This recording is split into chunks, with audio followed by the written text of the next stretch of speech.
So, isang mapagpalang tanghali po sa ating lahat. Muli ako si Miat Sebastian and welcome to our daily devotion with Pastor Russell Ocampo. And today is December 29, 2025 and our topic is all about sino ang tunay na King of Kings. So, si Jesus ba o ang Ama? So, our concepts all about Jesus, King of Kings and Lord of Lords.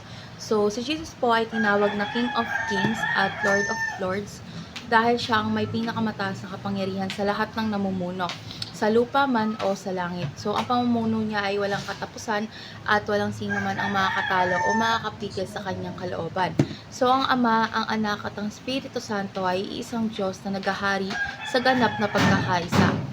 So, our Bible readings for today is all about Revelation chapter 19 verse 16 ASND version. May nakasulat sa kanyang damit at sa kanyang hita, Hari ng mga hari at Panginoon ng mga Panginoon. So, ngayon nadako na tayo sa ating teaching. So, yung first teaching, ang Ama ay King of Kings at Lords of Lords. So, ang Ama po ang pinagmumula ng lahat ng kapangyarihan at otoridad natin. So, siya ang nagplano ng kaligtasan at tagahari sa buong sansinukob. So, walang nangyayari na labas sa kanyang kalooban at kapangyarihan. Second is ang anak ay King of Kings at Lord of Lords. So, ibinigay po ng Ama kay Jesus ang lahat ng otoridad sa langit at lupa.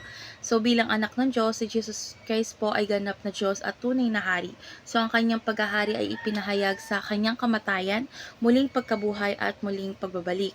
And lastly, ang Espiritu ay nagmumula sa Ama sa pamagitan ng Anak. So, ang Espiritu Santo po ang nagpapatupad ng kalooban ng Ama at ng Anak sa buhay ng mga mananampalataya. Siya ang nagbibigay po ng lakas upang sundin si Jesus bilang hari. So, sa pamagitan po ng Espiritu na ipapamuhay natin ang paghahari ni Kristo araw-araw.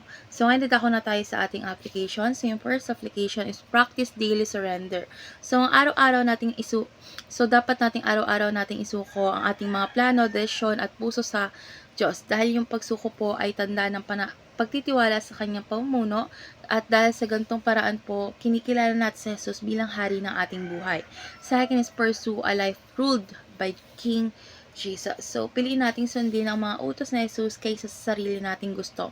So, hayaan nating ang kanyang salita ang magdikta ng ating mga kilos at desisyon dahil ang buhay na pinamumunuan ni Jesus ay buhay na may direksyon at kapayapaan. And last is pray to God in the name of Jesus by the Spirit. So, syempre manalangin tayo sa Ama sa pangalan ni Jesus na may gabay ng Espiritu Santo.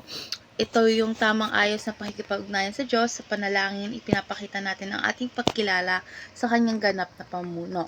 So ngayon dadako na tayo sa ating last part, which is our discussion. And our discussion talks about ano ang kahalagahan ng araw-araw na pagsuko. So yung kahalagahan po ng araw-araw na pagsuko is pinapaalalahanan nito pinapaalala nito sa atin na hindi tayo ang may control sa ating buhay, which is si Jesus the King.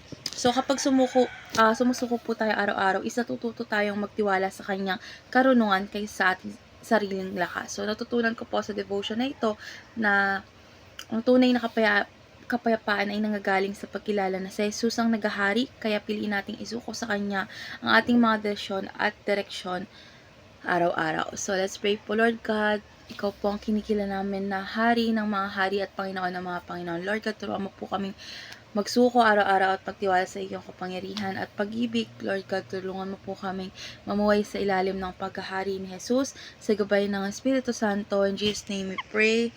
Amen.